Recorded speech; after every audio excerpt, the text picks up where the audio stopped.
সর্বনাশ, ইগনোর এত গাড়ি কেন এক জায়গায়? চলুন আজকে আমরা ঘুরে আসি।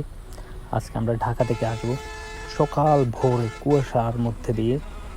তাহলে আমি আর আমার সাথে এক ছোটো ভাই পারাস, আমরা গাড়িতে টিকিট কাটলাম। এখন আসতেছি ভোরে, এখনও সূর্য ওঠার আগেই কিন্তু আমরা গাড়ির টিকিট কাটছি এবং গাড়িতে উঠছি। রাস্তার মধ্যে আসার পরে, অনেক দূর আসার পরে সূর্যটা উঠতেছে বাপ। তো ফোনটা বাইরের দিকে ধরলাম আর ভিডিও করতেছিলাম। যা হোক, এখন হোটেলের মধ্যে চলে আসলাম কুমিল্লা। এখন এসে দেখি এত ঘাড়ি, কোনো একটা ব্যানারে এত ঘাড়ি কেন? তারপর দিয়ে ভাবতে লাগলাম, পরে দিয়ে বুঝতে পারলাম যে ঢাকা থেকে ছেড়ে আসাগুলো আর লক্ষ্মীপুর থেকে ছেড়ে আসাগুলো দুই দিকের গাড়িগুলাই একই হোটেলে থামে। সেই জন্য আপনার এতগুলা একসাথে দেখা যায় আর কি। যাকে এর মধ্যে দিয়ে আমাকে একটা সিগন্যাল মেরে দিল ড্রাইভারে। যা হোক, ব্যাপারটা কি খুবই সুন্দর। তারপর খাওয়া দাওয়া সেরে এখন আমরা আবার গন্তব্যের দিকে যাব।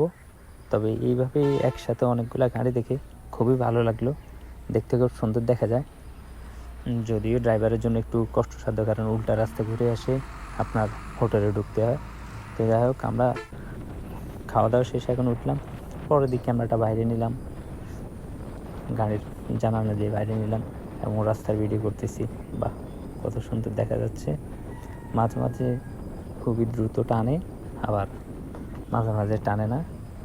যাই হোক, চলতেছে এইভাবে করে আসতেছি। তারপরে ভিডিও করতে ভালোই লাগে, দেখতেও ভালো লাগে।